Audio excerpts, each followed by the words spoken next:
Hello, welcome to Living Free with Paleo. We are Scott. and Kim. If you have food sensitivities, allergies, or just like a whole food lifestyle, we create simple and delicious food, and while limiting the top allergens. Today we are going to make a simple weekday meal that tastes like a Sunday dinner. We have a chicken and vegetable soup, and Scott is going to be preparing and I'll be explaining. Take it, Scott. All right. Well, what I got here is about 2 tablespoons of coconut oil in this here pan. And I got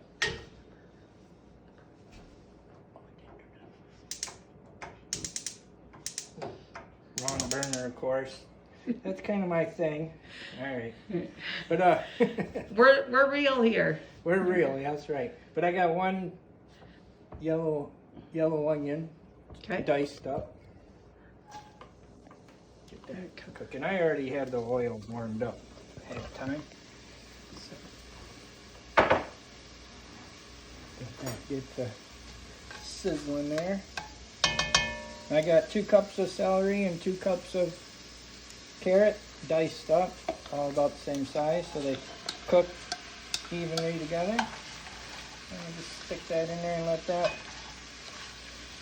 heat up and start to soften. So as you can hear, the pan was already warm. We had already melted the oil, got that cooking.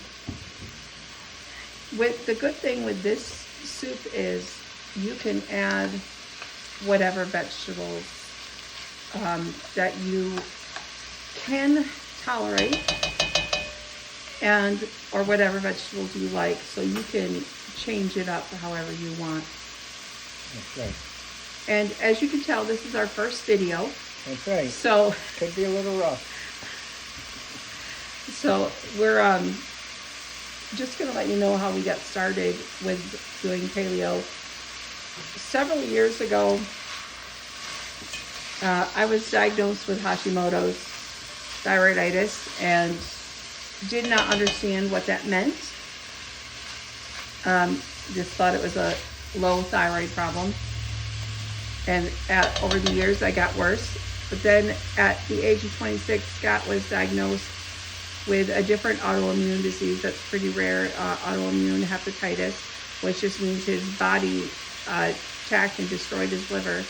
At the age of 26, he only had 5% of his liver functioning. And I went to school to learn how to become a naturopath, and through that training and stuff, Scott lived pretty well for a long time until he got a transplant about 10 years ago. And that's really when we started learning more and more about what healthy food really is. I experimented with being vegan and vegetarian, and that just made me worse. Just kind of gave up for a long time. And then about 3 years ago, our grandson was very sick, and he lived with us with his mom and dad. And so we tried autoimmune paleo protocol for him, and he had good results.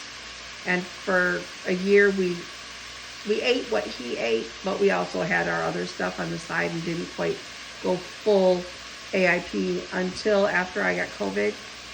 And then I got very sick and couldn't function anymore. And so AIP became our lifestyle. Now I do more AIP with free intros that I've done because I've been doing AIP for about 2 years.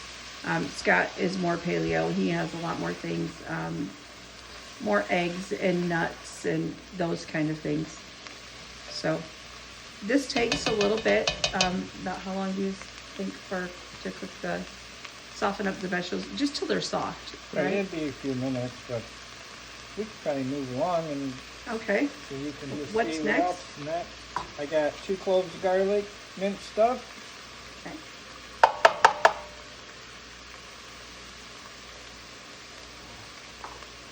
And I got 10 cups of broth. We're gonna have to do a video on making this homemade chicken broth that we cook up. It's bone broth, basically.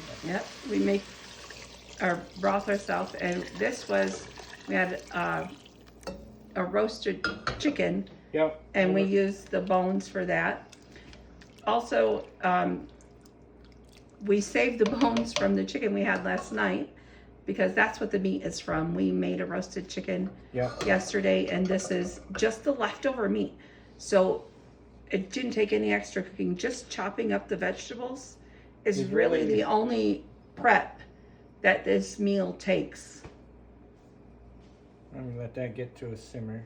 So that's why this is good for a weekday meal, because if you put it in a crock pot and let it cook, if you could do this in the morning and let it cook in the crock pot all day. And then what were you gonna say, Scott? Oh, I made this rotisserie chicken last night, and then last night we ate the legs and thighs off it, and then I used the breast for today. So we can get a couple meals out of that chicken. You can put it over here. It's hard to see. Oh, okay. Shredded it. You can shred it or cube it. I shredded it.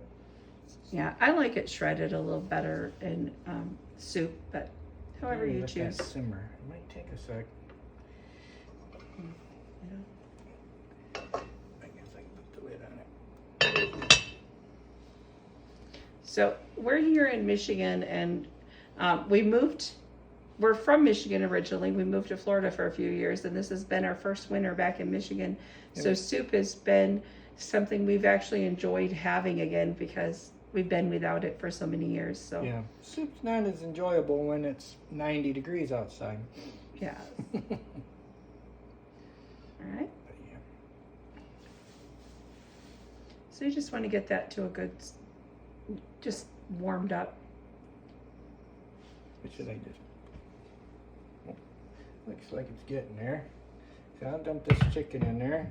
I'll let that cook. Oh yeah, it's getting hot. It's not quite.